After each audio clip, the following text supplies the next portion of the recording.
Mana ni nziza. Mungu ni mwema. Mana ni nziza. Mungu ni mwema.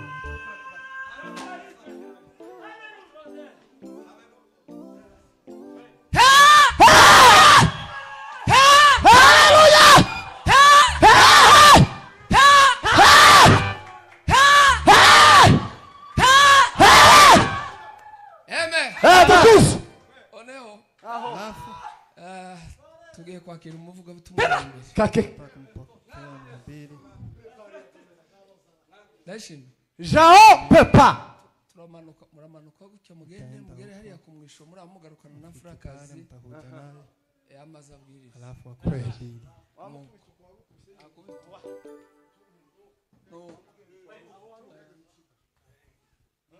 no kugenda duhuruke turama tugarukana nawe mugeze hano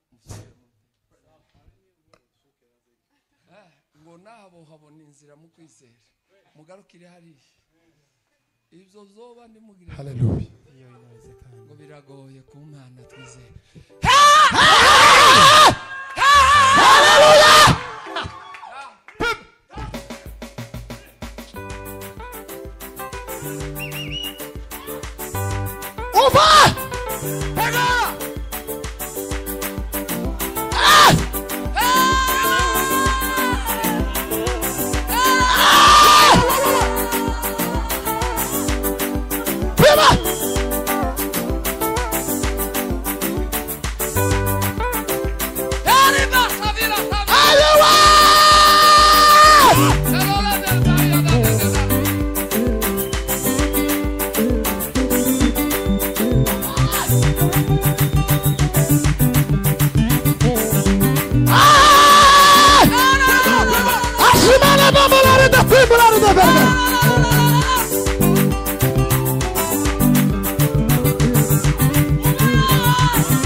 Pastor na dusengere pastor aweze kutuombea Uhoraho Mana ya Israeli hayiniza la sabana Tofagani na ritadro devo Mana wuzuye ubuntu n'imbabazi Jinele sarari de trova gare de tro kandi taravuga ngo imbabazi zawe nizo zituma tudapfa ngo dushire Rakwiriye neza yawe Prolori de trobe la rifare de tro Asita pepro de forno rateranye kubw'izina rya Kofarari de jeneza la rigardo garagara muri iki kibanza Baragaza umwuka wera w'Imana zigaze muri iki kibanza twabisabye kare twongeye kubisubira mama mwuka wera genda muri iki kibanza Paramirimo Stability Adi mili fraya Parazi mari de troje mari de tro imbaraga zitanga ubuzima Baragaza umwuka wera w'Imana zigaze muri iki kibanza mana bafite imvune zo mu mitima baruhurwe n'ijambo rya abari mu mwijima bamurikirwe naryo abagenda barindagira bahabwa icyerekezo jambo ryawe mana rizarigota tatibula ridepre izo zose bibe kubw'icubahiro cyawe cyawe Yesu tugiye gutuza ariko ijuru ntirituze gukora imirimo muri iri teraniro Savagandi la so. Che le di la sala velaria da bene lo prai. L'amore da se la gloria de de la. La cosa è data con gizenese. Ngizina ryawe dusenze. Amen. Yes.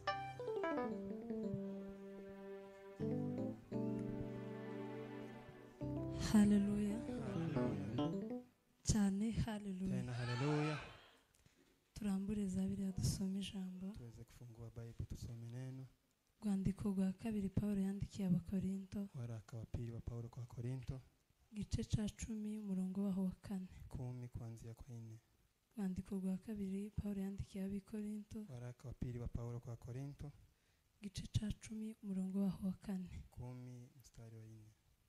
Dusome mu izina rya Yesu.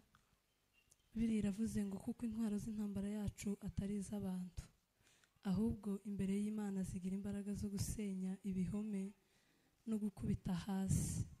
Dukubita hasi impaka n'ikintu cyose cyishiriye hejuru kugwanya kumenya Imana. Dufata mpiri ibitekerezwa byo mu mitima byose ngo tubigomorere Kristo. 6 akavuga ngo kandi twiteguye guhora kutumvira kose ubwo kumvira kwanyu kuzasohora. Amen. Amen. Hallelujah. Hallelujah. Hallelujah. Hallelujah. Tugiye kuganira hejuru y'imbaraga zibohora. Tunataka kuzungumza juu ya nguvu ambazo zinaweza kuponya. Imbaraga zibohora. Nguvu ambazo zinafungua.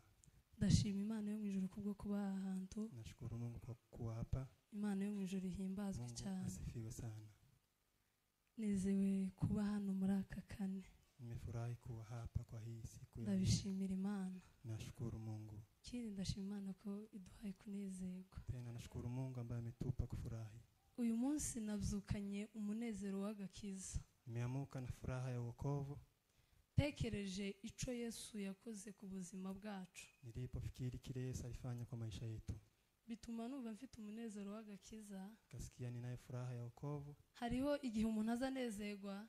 Kuna wakati mtu ufurahi ukumva kurase kuri wenyine. Nasikia unacheka ukiwa peke yako. Rimwe na rimwe abandi bakureba bakatureba igitumye useka ntibakimenye. Wengine wakiangalia wanakosa sababu yako ya kucheka. Kubera ko batazi icyo watekereje. Sababu hawajui lile umefikiria. Ariko nagize umunezero w'agakiza. Naweza kufurahi juu ya wokovu. Numva agakiza kararemereye muri nje. Kasikia wokovu ni nzito ndani mwangu. Nari nsomye iri jambo rivuga ngo yaje mube abenti bamwemera. Kwa nimesoma neno hilo alikuja kwa wake wakamkataa. Ariko ngo abamwemeye bose yabahaye ubushobozi. Waliomwamini wamempa uwezo bwo kuba abana b'Imana. Ya kuwa wana wa Mungu. Noneho ntekereza agaciro mfite kuba ndi umwana w'Imana. Nikafikiri vile nilivyo nikiwa mwana wa Mungu. Numva ngize umunezero w'agakiza. Nikasikia ninayo furaha ya wokovu. Tuzamure Yesu cyubahiro. Pandisha Bwana mkono. Hallelujah. Amen. Rero ndashima Imana ko tunezerewe. Nashukuru Mungu ya kuwa tumefurahi. Imana ihimbazwe. Mungu asifiwe. Ndashima Imana kubw'ikaze ryanyu mwaduhaye. Nafurahi kwa ukaribisho wenu. Mwagize neza. Mfanya vyema. Imana ibahe umugisha. Barikiweni sana. Turashimira ubuyobozi bw'itorero. Tunashukuru viongozi wa kanisa. Ba bishop n'abapasteri. Askofu pia mapastors. N'abakristo mwese muri rusange. Washirika kwa ujumla. Imana ikomeze kubagirira neza. Mungu atendee mema. Hallelujah. Amen. Niyegereje mwene data pasteri twagendanye. Mkaribisha pastor tuliyotembea naye. Ni umushitsi muri iki gihugu. Mgeni katika nchi hii. Ko ndagenda mwerekanye n'abana b'Imana bazabataramira. Naendelea nikimuonyesha pari kunyakura Mungu. Tugeziriya nabaza twakira neza. Tukifika huko pia utupokea vizuri. Rero ndamwiyegereje cyane. Mkaribisha sana. Ni umuvandimwe wanje turavugana. Ni ndugu yangu tumeweza kuzaliwa naye. Mukurikira ubwa kane. Mfuata mara ya 4. Imana rero imuhe umugisha. Barikiweni sana. Hallelujah. Amen. None iminota bampaye. Kwa dakika nilizopewa. Natambuke babe nk'abaducurangira iminota 5. Aweze kupita watu. Ndavuga umwanya mutoya. Tazungumza muda kidogo. Kugira ngo nze kumusigira niwe mushitsi ndagira ngo nje ndomusanga. Mwachie mimi ni mwenyeji. Rero Imana ikomeze ibahe umugisha. Muendelee kubarikiwa na Mungu. Mukomeze mufashwe. Muendelee kubarikiwa. Mundindire ku ijambo rivuga ngo imbaraga zibohora. Nisubirie kwa neno lisemalo nguvu ambazo zinaweza imbaraga zibohora. Nguvu ambazo zinaweza kufungua. Murakoze cyane. Asante.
Hallelujah. tuzamure Yesu icyubahiro. Pandisha mikono kwa Yesu. Hallelujah. Hallelujah. Cyane hallelujah. Hallelujah. Kongere hallelujah. Hallelujah. Cyane amen. Amen. Hallelujah. Hallelujah. Hallelujah. Hallelujah. Hallelujah. Amen. Amen. Biriya yavuze ngo nubwo tugenda nk'abantu Binasema hata kama tunatembea kama watu, ariko intwaro z'intambara yacu silaha za vita zetu si nk'iz'abantu, si kama za binadamu, ahubwo imbere y'Imana bali mbele za Mungu zigira imbaraga zina nguvu zo gusenya ibihome, kuweza kulidua yale mabaya, ngo kubomoa. dukubita hasi mpaka Tunaangusha uovu, n'ikintu cyose cyishiriye hejuru kumenya kurwanya Imana, hata kile chochote kinajiweka juu ya kupigana kandi Mungu. ngo dufata mpiri ibitekerezo zo mu mitima zose Hata tunashika yale mafikira yote ndani ya kugira ngo moyoni tubigomorere Kristo. ili tuweze kuelekeza kwa Yesu. Haleluya. Hallelujah. Natekereje ko Nafikiria ya kwamba tuganira hejuru y'imbaraga zibohora, tuzungumuze juu ya nguvu ambazo zinafungua. ubundi Alafu imbaraga zikiza zikabohora nguvu ambazo zinaponya na zinakomboa, zinafungua ni imbaraga zo muri Kristo Yesu ni nguvu ndani ya Yesu Kristo wabambwe ambaye amesulubishwa agapfa akafa akazuka. na akafufuka. Hanze ya Yesu Nje ya Yesu nta mbaraga zibohora. hakuna nguvu zinayofungua. Haleluya. Hallelujah. Ni ukuvuga ngo imbaraga zazibohora Zile nguvu ambazo zinafungua ni imbaraga zikomoka muri Kristo nguvu Yesu. ambazo zinatoka ndani ya Yesu Niyo Kristo. mpamvu Bibiliya izitubwira Kwa maana Biblia husema mu gitabo cya Yohana katika kitabu cha Yohana, kikavuga ngo nimuguma muri nje, asema mkiwa ndani ngo mwangu amagambo yanje akaba muri mwe, maneno yangu yawe ndani ngo mwenu, musabe icyo mushaka cyose omba kile chochote mnataka muzogihabwa. taweza kuwakabidhi. Kuba muri Kristo Yesu Kuwa ndani ya Yesu uko Kristo, niko gutunga imbaraga. hiyo ndiyo kuwa na nguvu. Umuntu wese utari muri Kristo Yesu Kila mtu ambaye kwa nje ya Yesu yogira Kristo imbaraga zibohora. hawezi kuwa na nguvu za Imbaraga kufungua. rero zikiza zikabohora Nguvu za kuponya na kufungua ni muri Kristo ni Yesu. ndani ya Yesu Kristo. Twese cyo Tumupe Bwana utukufu. ni ukuvuga nabitekereje mu Nimeweza gitondo kufikiria asubuhi, sanga muri iki gihe turimo kapata wakati huu hariho ibintu abantu bagiye bafata kuna vitu watu wamechukua bavyita ko ari imbaraga wanasema ni nguvu, ariko zitari imbaraga, lakini si nguvu. bishaka kuvuga ko Maanisha abantu bagize confusion, watu wameweza kuchanganya, bagira ngo bakiriye imbaraga wamefikiria wamekuwa na ariko nguvu, si imbaraga. lakini siyo nguvu. Bamwe bakiriye indirimbo, Wengine wamepokea nyimbo, umuntu yamenya kuririmba, mtu akijua kuimba, yaba umuhanzi ku giti ciwe akiwa cyangwe mwimbaji kibinafsi akaba kondigiteri, ama kuwe kiongozi wa imbaji, akaza yumva ko alafu anasikia ari we wakiriye imbaraga yeye ndiye ako na nguvu, akanabigendera. hata anajihisi. Ariko kumenya kuririmba, Lakini kujua kuimba, kugorora amajwi cyane, kuweza kunyorosha sauti, nyine hari n'ukuntu bari mu kuyahengeka indirimbo Sahi. bakamayigaranzura, kuna wakati kuna vile wanachange izo nyimbo, sizo mbaraga. hizo siyo nguvu. Abandi bakiriye kuba bavuga butumwa. Wengine wamepokea kuwa wainjilisti. Ubu nyine ino Huku sasa hariho za teoloji nyinshi ndagira ngo ntaho batakikiyigisha. kuna mafunzo mingi tofauti. Umuntu yaje ku ishuri Mtu akienda shule yamenya itangiriro, kijua mwanzo, akamenya bino bitanu Mose kijua yanditse, historia za Musa akamenya ko 5, mu itangiriro harimo kuremwa kw'ibintu, kijua kuna kuumba kwa akamenya vitu, ko usomye mu mata hariho haba amasekuruza ya Yesu, anajua kienda kwa matao ndo kuna ukoo wa Yesu, akabwiriza akazerera hano hose ino area ya Nairobi, anazunguka Nairobi yote, akagenda na ngambo, anaenda paka akaza nje, yumva ko anajihisi ari we munyembaraga. yeye ndiyo mwenye nguvu. Ariko kumenya kubwiriza Lakini kujua cyangwa se kuhubiri gufata ivyanditswe vyinshi, ama kumenya kuyatafakari maneno, amaverse ya Bibiliya, kujua izo maandiko, sizo mbaraga. hizo sizo nguvu. Bamwe bari no mu kubigendera, Hata wengine ariko wanajihisi, kuba umuvuga butumwa lakini kuwa sizo mnenaji mbaraga. siyo nguvu. Abandi Wengine bakiriye kuba bayumbi, wamepokea kuwa ombezi, bizima yacuranga bizima akipiga nzenzi, yashiramo bazi. akiweka hiyo. Nijoro narevye kuri televiziyo, Usiku nilikuwa naangalia kwa TV, ndeba abacuranzi bose naangalia wapiga nzenze wote, kandi bamfashije, na wameweza kunibariki. nta wari kucuranga ngo ndeke gufashwa. Walikuwa wanapiga na Umuntu jinsi, yamenya gusirimba gutya, mtu akijua kumchezea yaza Mungu, yiterera yasumba abandi, akiruka akiwa juu ya akaza wengine, yumva ko anajihisi ari we munyembaraga. yeye ndiye mwenye nguvu. Ariko kumenya gusirimba, Na kujua izo sizo kumchezea, mbaraga. hizo siyo nguvu. Nta n'umusore unanirwa gusirimba yariye, Hakuna yule kijana anaweza shindwa agahaga, kumchezea Mungu ambaye ameshiba atagwaye, bila kugonjwa, tiyonanirwa kuzamuka, hawezi shindwa kupanda bazamuke muri ritimi. kuendelea Ni ukuvuga pia ngo kwa gusirimba cyane, kumchezea izo sana, sizo mbaraga. hizo sizo nguvu. Abandi Wengine Mane tubabarire cyane Mungu atusamehe. cyane. Haleluya. Hallelujah. abandi bakiriye impano. Wengine walipokea karama. Umuntu yaba umunyempano Mtu akiwa mwenye karama yamenya gusa yazarangiza nk'igiheko akionyeshwa pia akaza yumva ko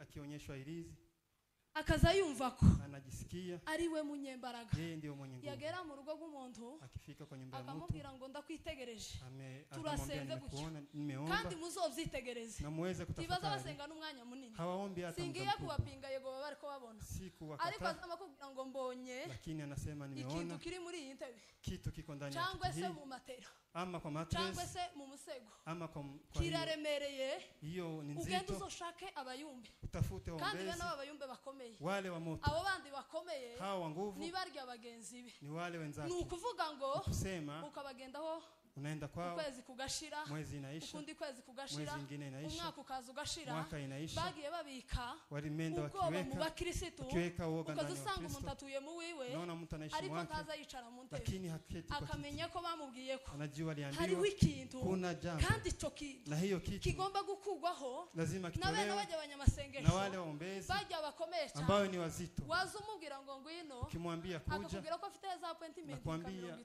ako na appointment mingi, ugasanga abakirisitu unakuta washirika bapfanye ubwoba wamekufa na uoga bw'ibintu bidahari ya mambo ambayo hayako. kubona ibiheko Ukiona cyangwa se kugira impano runaka ukiwa na karama izo nazo hizo pia si imbaraga. si nguvu. Abandi Wengine bakiriye kuyobora abandi, wamepokea umuntu kuongoza yamenya wengine, kuyobora abandi neza kujua kuongoza akazagira vizuri. ngo niwe munyembaraga. Unafikiria wewe ndio mwenye nguvu, Kumenya kuyobora abandi kujua izo kuongoza sizo mbaraga. hizo sizo nguvu. Abandi Wengine bakiriye kuba bapoti wamepokea kuwa maposa, n'abandi n'izindi nzego hata yumva wengine gusa yagize iryo zina akisikia kuna jina akazakenera hilo ngo bamutwaze ibitabo anataka aweze akumva ko kubebeshwa ari vitabu, umunyembaraga. anajihisi ndio mwenye Abandi nguvu. Wengine bakiriye kuba abanyamasengesho wamepokea kuwa waombezi, kurusha ku misozi kwenda ubu nyine basigaye milimani. bafata selfie Siku hizi akavuga wanachukua ngo mapicha, mana anasema wewe ubane Mungu natwe uwe nasi, agashira kuri status anapost. ukindi cyumweru Wiki ingine wagira bucyo ukabona yafashe iyindi unaona amechukua akavuga ngo ingine, Uwiteka anasema wewe Mungu ubane natwe, kuwa nasi. kandi bagashaka amaversiyo muri Na Bibiliya wanatafuta pia maandiko, hazaba wamusanga yanditse akavuga ngo ikoreze Uwiteka urugendo rwawe rwose. nasema hata Aba ari we kabidhi Mungu wiringira. mwenendo Ni wako. ukuvuga ngo Kusema izo nazo hizo pia si imbaraga. si nguvu. Ndabizi mwese mwatekereje Najua umefikiria, muribaza ngo ese mnajiswali, ivyo twariko yale dutekereza tulikuwa tunafikiria,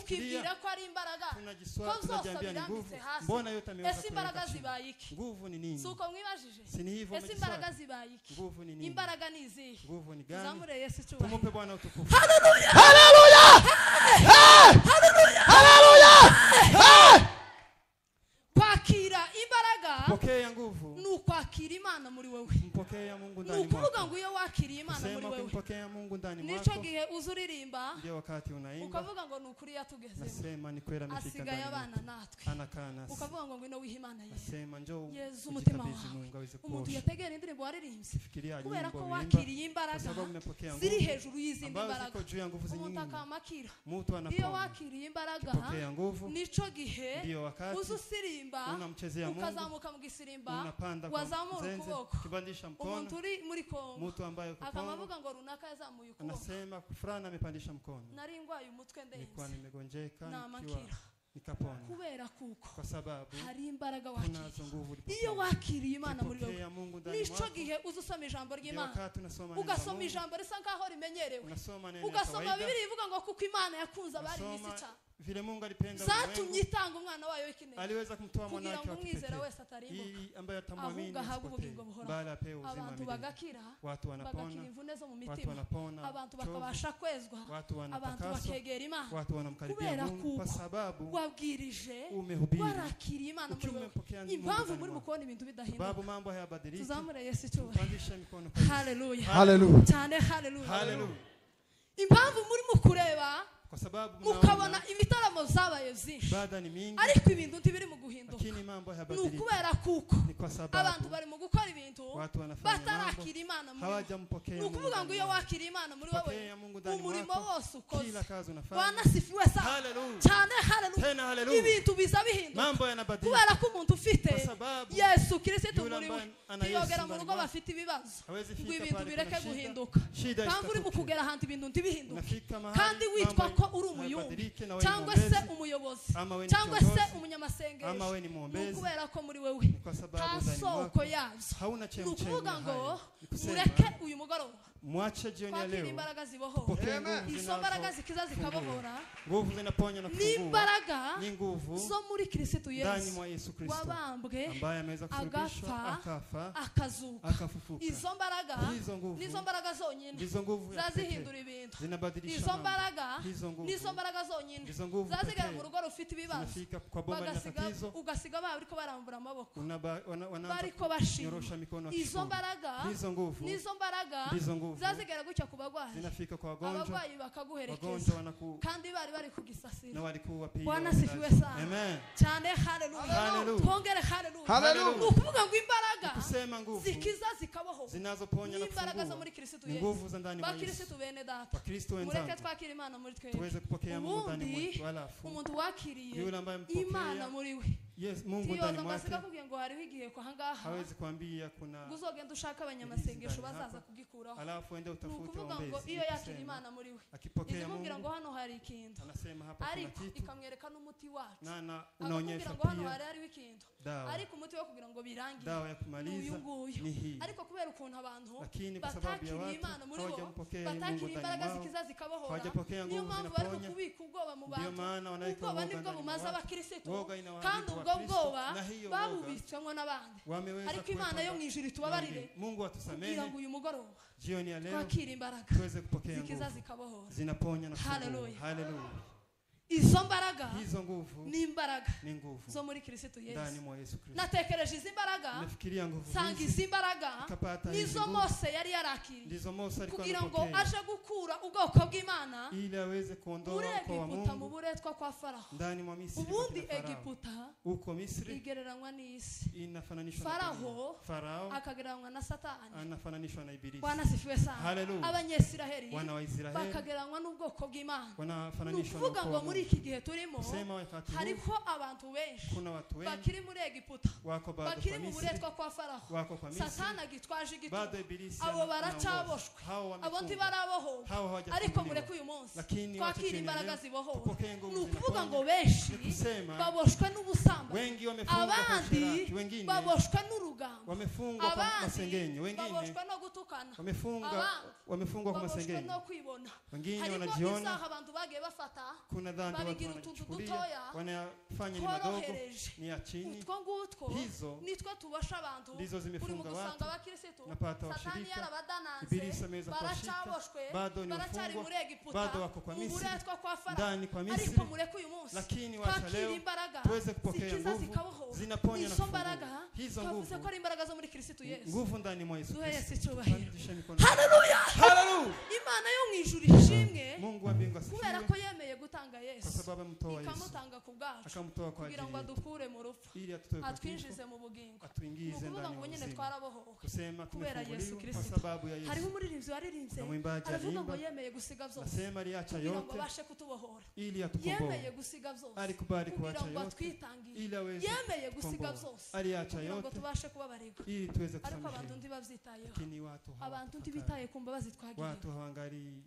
rehema mane tubabarire uweze kusamehewa haleluya amen Biblia isivuga ngo Biblia usema muze mwese abarusha n'abaremeye njoo nyote mliolemewa ngo nimuze iwanje muje kwangu mbaruhure niweze kuvuga ngo muri Yesu kusema ndani ya Yesu azabohokera ndio unaweza kufunguliwa ndani mwa Yesu ndio unaweza kuwa na furaha umuyobozi wa gahunda yavuze ngo nta Yesu kiongozi alimesema bila Yesu huwezi kuwa na furaha umuntu udafite Yesu Kristo mtu ambaye hana Yesu cyose muzamuhura kila wakati ameweza cyose muzamuhura yarakaye kila wakati amekasirika ngo bagira umujinya kusema ariko umuntu wakiriye umwami lakini yule mpokea Yesu Yesu ndani mwake anayo amani sababu ndio Yesu ngo Yesu yadusigiye icyo abisi batobona ametuachia kile ulimwengu haweziona yaravuze ngo mbasigiye amahoro alisema nimewakabidhi amahoro yanje ndayabaha na amani yangu nimewakabidhi amahoro ntanga na amani napeana si kama ya walimwengu ukuvuga ngo ubunyine nikusema dufite amahoro tunayo amani kwa sababu hariho uwayaduhaye kuna yule ametukabidhi Yesu Kristo huyo ndio Yesu Kristo ndio maana ukwiriye kumwakira muri twebwe tunafaa tumchukue ndani mwetu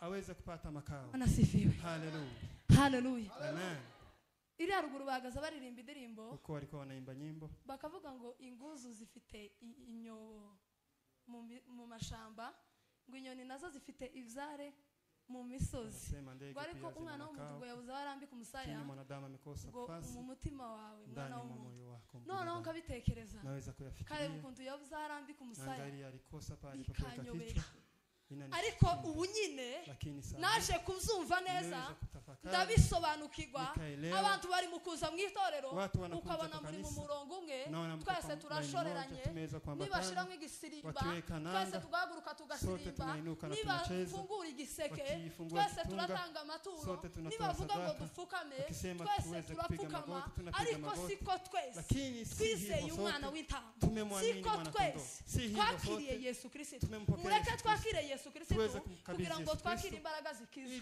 zikabohora abantu bari mu ruzerero kako kundi abanyesiraheli bagumye kuzerera mu butayu kuvuga ngo abantu uko barazerera muzi uko bazerereye imyaka 450 ariko bakirisitu bene data mureke twizere umwami Yesu tuve mu zo turimo nukuvuga ngo hano hanze hariko ibintu byinshi isi irarabije hariko indabo ziri mu guhamagara abantu mu gitondo ziri mu guhamagara nimugoroba zigahamagara kubera kuko abantu batarakira imbaraga zibohora abantu ngo bagira amahame ya gikirisitu uri mu gusanga mu gitondo na nimugoroba abantu bari mu kwitaba bakitaba izo ndabo ziri mu guhamagara abahanzi kandi abakirisitu babigize nk'ubwo aho n'igitwenge gusa akaza babwirana amakuru ngo runaka yaragiye runaka nawe yaragiye aho gupfukama abantu ngo bari mu itorero abantu ngo basenge kugira ngo Imana isa n'imbaraga zikiza zikabohora izo mbaraga zururuke mu bantu uri mu gusanga abantu gusa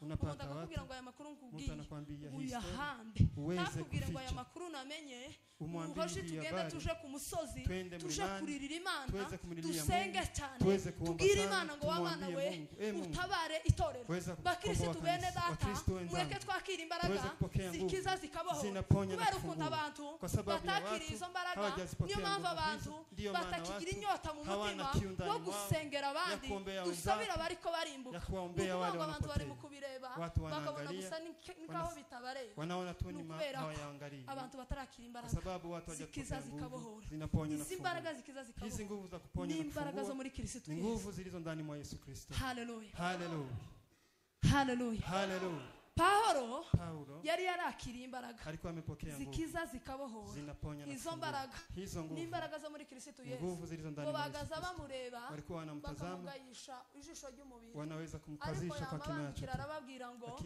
nubwo tugenda nk'abantu hata kama twitwaro z'intambara zacu sikiza abantu nubwo abantu bokureba bakakwitegereza bakakugayisha ijisho ariko iyo wakiriye Yesu Kristo muri wewe ufite imbaraga zikiza zikabohora ukuvuga ngo bakirisitu bene data intwaro z'intambara zikiza abantu ahubwo imbere y'Imana zigira imbaraga zo gusenya ibihome dukubita hasi mpaka n'ikintu cyose cyishiriye hejuru kurwanya kumenya Imana ngo dufata mbiri ibitekerezo zo mu mitima zose kugira ngo tubigomorere Kristo kandi ngo twiteguye guhora kutumvira kose ubwo kumvira kwanyu kuzasohora ni ukuvuga ngo intwaro z'intambara zacu zikiza abantu hariho imbaraga y'Imana iguhishe iyo mbaraga y'Imana iguhishe biragusaba kusenga cyane kugira ngo uhishurirwe umenye imbaraga z'Imana ufite natekereje Gideyoni yabayeho ari umunyembaraga ariko atazi imbaraga z'Imana ariko umunsi yamenye imbaraga z'Imana umunsi marayika yaramugendereye kati marayika ameza kutembelea amwambia usiogope enda kama vile nguvu zako zilivyo sema naweza kuwaje mwenye nguvu Wamidiani wametuangamia ariko umunsi yatahuye kini wakati aliweza kutafakari akajua afite imbaraga z'Imana yamahera gusenya kubigirwamana zawe alianzia hapo nyumbani kawenza ni ukuvuga ngo hari imbaraga y'Imana ikubitsemo iyo mbaraga y'Imana ikubitsemo tiwo yimenya gusa wicaye biragusaba gusenga cyane kugira ngo uhishurirwe umenye imbaraga z'Imana zibitsemo izo mbaraga zikiza zikabohora n'imbaraga zo muri Kristo Yesu ni ukuvuga ngo iyo wakira Imana muri ibindi byose mambo yote bizazoroha impamvu ibintu byadukomeranye abantu bari kugenda bakora ibintu byabaye nk'amabuye nuko batarakira Imana ariko iyo wakira Imana muri wewe ibintu byose bizazoroha kwa Yesu ikintu cyose ni salama Bwana sifiwe cyane haleluya usomye mu gitabo cya Yesaya reka mvuge icyo gice kugira ngo nsoze igice cya 61 biri zivuga ngo umwuka w'umwami Imana ari kuri nje ngo kuko Uwiteka yansize bansize amavuta ngo kugira ngo mbwirize abagwaneza ubutumwa bwiza ngo yantumye no kuvura abafite imvune zo mu mitima ngo yantumye no kubohora abari mu nzu z'imbohe ni ukuvuga ngo nta kindi cyazanye Yesu yaje kutubohora niba wumva ukiboshwe niba wumva hari ibikuremerereye Yesu nta kindi cyamuzanye yaje kugira ngo tubohoke ni ukuvuga ngo icyo dusabwa ni ukwizera umwami Yesu iyo wizeye umwami Yesu byose birashoboka ariko biza bishobokera umuntu wizeye Imana ibahe umugisha.